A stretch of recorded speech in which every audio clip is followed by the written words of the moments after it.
Hello mga madam! Eto na naman tayo ngayon at may dumating na parcel galing sa TikTok. Sa TikTok ako bumibili ngayon kasi napakabilis si TikTok.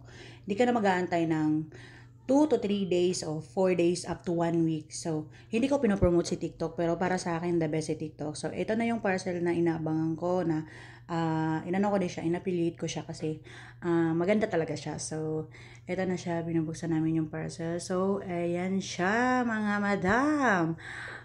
Ano na tayo ngayon? Upgraded na tayo ngayon. Hindi na tayo ngayon sa mga pang 115 treatment ha. So, upgraded na ang ating treatment ngayon, kaya ang ating presyo ay upgraded na din mga mi.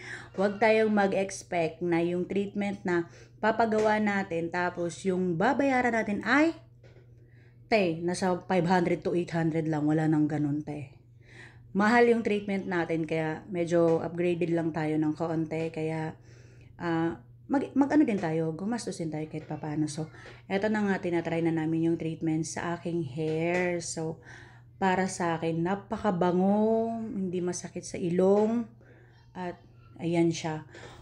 Actually, nabanlawan ko na siya today, hindi ko lang siya na video at ako ay magbo-voice over na.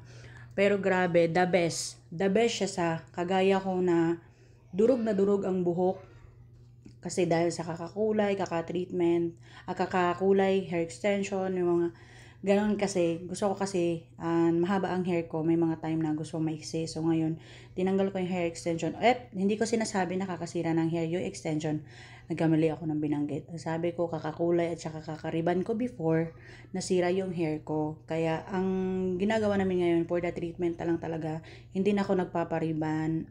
Actually mga nasa magwa 1 year na rin. Kaya, pinapahaba ko na talaga yung hair ko. Pero the best talaga siya.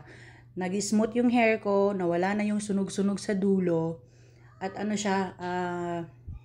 worth it yung ibabayad nyo talaga doon sa treatment na to. Kaya para sa akin, at para sa mga baguhan, ito yung marirecommend ko na product. Ayan yung hair na after ma-blower, yan na yun siya. So, hindi pa siya napaplansya pero nag-straight na talaga siya at nawala na yung sobrang sunog na sunog sa dulo. Nakita nyo naman kanina habang nilalagyan ni Mr. ko yung gamot, yung nanggamot, yung ulo ko. Grabe talaga, sunog na sunog. Ngayon parang ang gaan na talaga niya sa ulo. So, ayan na siya after siyang magawa. Yung walang ilaw. So, ayan siya pag maliwanag, may flash. So, lobat kasi ang cellphone kaya nahirapan kami mag-video. So, yan na mga madam.